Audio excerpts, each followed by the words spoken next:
समय विक्रमी संवत 1455 ज्येष्ठ मास की पूर्णिमा का ब्रह्म मुहूर्त। स्थान काशी नगर के लहर तारा तालाब। इस पावन समय पर कबीर जी शिशु रूप में एक कमल के फूल पर प्रकट हुए। आशी अष्टानंद जो उस समय साधना कर रहे थे, इस अद्भुत दृश्य को देखकर आश्चर्यचकित रह गए। उन्होंने इस दिव्य लीला का वर्णन अपने गुरुदेव स्वामी रामानंद जी से किया।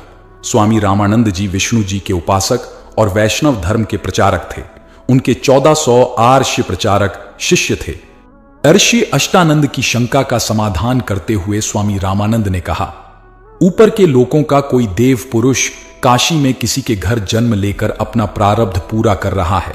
अपने ज्ञान के आधार पर स्वामी रामानंद ने ऐसा कहकर ऋषि अष्टानंद की शंका का समाधान कर दिया।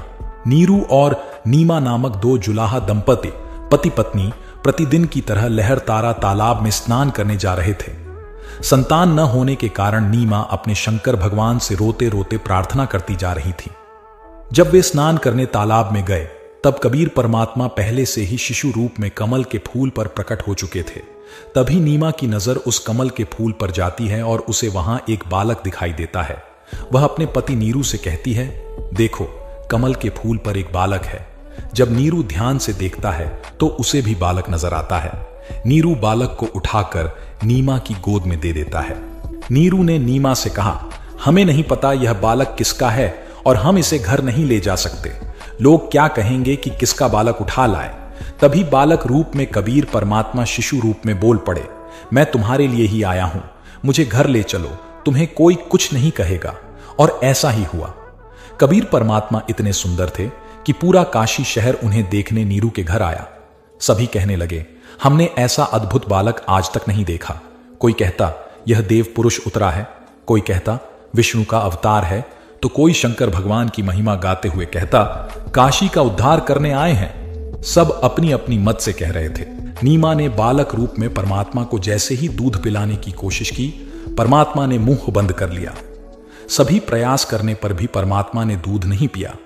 25 दिन बीत गए, लेकिन बालक ने कुछ नहीं खाया। नीरू और नीमा बहुत चिंतित हो गए थे, लेकिन परमात्मा बिल्कुल स्वस्थ थे। नीमा फूट फूट कर रोने लगी। परमात्मा ने भगवान शंकर को प्रेरणा देकर बुलाया और कहा, मैं तो नहीं मरूंगा, लेकिन मेरी चिंता में यह जरूर मर जाएगी। तब शंकर भगवान साधु बनकर आए और नीमा से कहा, क्यों रो रही हो बेटी। नीमा ने अपना दुख साधु को सुनाया। कबीर साहिब जी ने प्रेरणा दी कि हे शंकर भगवान, उनसे कहें कि यह एक कुंवारी गाय लाएं। नीरू एक कुंवारी गाय ले आया और एक शुद्ध बर्तन लाया। शंकर भगवान ने गाय के नीचे बर्तन रखकर गाय की पीठ पर हाथ फेरा और बर्तन में दूध भर गया। तब वह दूध बालक रूप में परमात्मा ने पिया।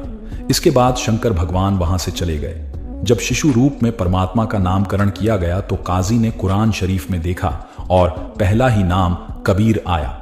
कबीर का अर्थ है बड़ा। काजी ने उसे बदलना चाहा, लेकिन पूरी कुरान शरीफ में कबीर कबीर कबीर ही लिखा आया। तब परमात्मा ने शिशु रूप में कहा, हे काशी के काजियों, मैं कबीर अल्लाह हूं, अकबर हूं। कलयुग में मेरा नाम कबीर ही रहेगा।